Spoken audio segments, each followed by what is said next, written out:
Hello Internet, I'm FFIX. I've already looked at Final Fantasy IX in terms of characters, but let's look at the vision cards. There's going to be two of these. They are both Holo VCs, which is going to bring some new stuff into the fold.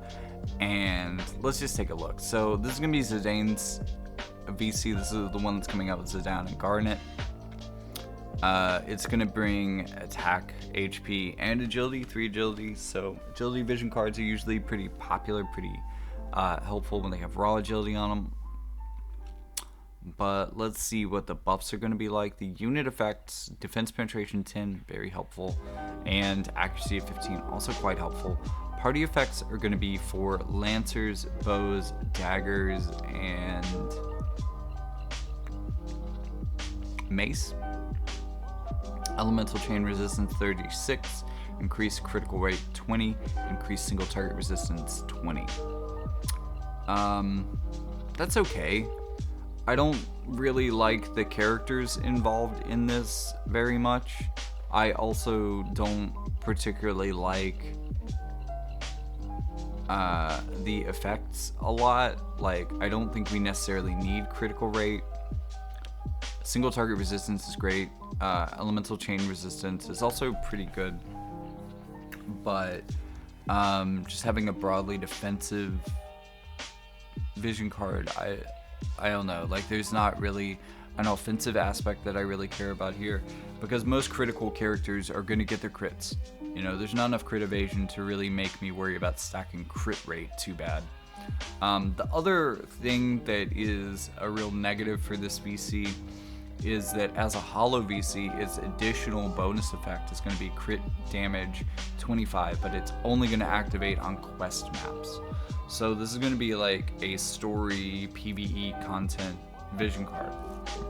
And I'm sure there are people out there who are really excited for PvE vision cards, but I think the way I play this game, the way that this game is interesting to me, I'm more concerned with PvP vision cards. I think that the PvP Holo vision cards are going to be a lot more impactful than the quest vision cards. So while I do like critical damage up, and I do think that synergizes with crit rate up, which, okay, I take back some of the things I said about crit rate on this being bad.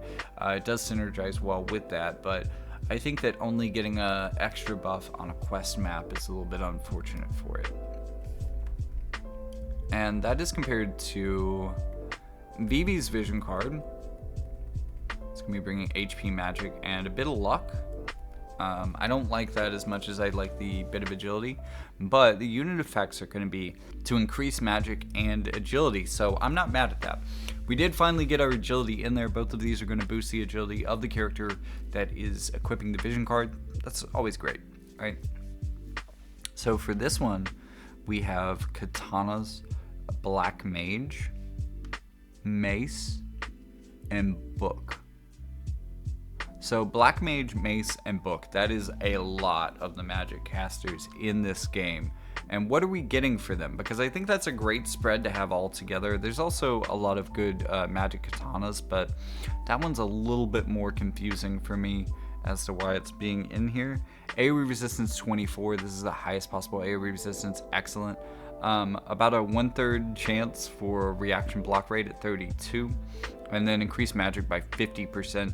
That is gonna be really helpful for as an offensive buff for all these things. AoE resistance 24, that's what we wanted to see. Chef's kiss, fucking great. And then reaction block rate is getting more and more important as these counters are just getting more and more ridiculous. This Holo vision card though, and this is the important part for me, it activates in arena. This is going to be like, I look at the jobs in this and I see a lot of synergy. I see a lot of potential for a great team here. This is just like, I feel like this is going to be the best magic team vision card for quite some time. And one of the big things that's going to be helping it out with that is as a Holo VC, it activates in arena. And its activation in arena is going to be increase HP by 15%. So in your arena fights, you're going to have an additional 15% HP. I think that I mean, it's not gonna be game breaking by any means, right? So like we don't have to be afraid that Holo VCs are gonna break everything. We also don't have to be super afraid that we have to FOMO them or that they're just gonna be game changing. And as a part of the announcement, they did also tell us that we were getting updates for regular vision cards into Holo VCs at some point. Who knows when that's gonna happen, or quite how that's gonna roll out, but it is helpful. It is kind of an added bonus. This is an extra effect that is going to give you an edge in Arena, and I think that having an edge in Arena is inherently more valuable than having an edge in story content, where often I think most players don't need the power. And if you do need the power for story content, then you probably have bigger problems than trying to pull Zidane's vision card. Much more things you need to invest in other than just Zidane's vision card. That's not necessarily going to be the thing that fixes story quests for you. So with all that being said, thank you for tuning in. This has been a quick one. Be sure to like and subscribe, keep this channel going and growing, and also check out that link in the description. That's going to link you to books, podcasts, video channels, Discord. We can hang out, all sorts of things. There are lots of options in that Linktree link. That's kind of the point. All of them will lead you to more and more Jackie Fox, though. So if you like what you're hearing, you like the personality behind it, then be sure to check out that other stuff, and I'll check you out in the next one.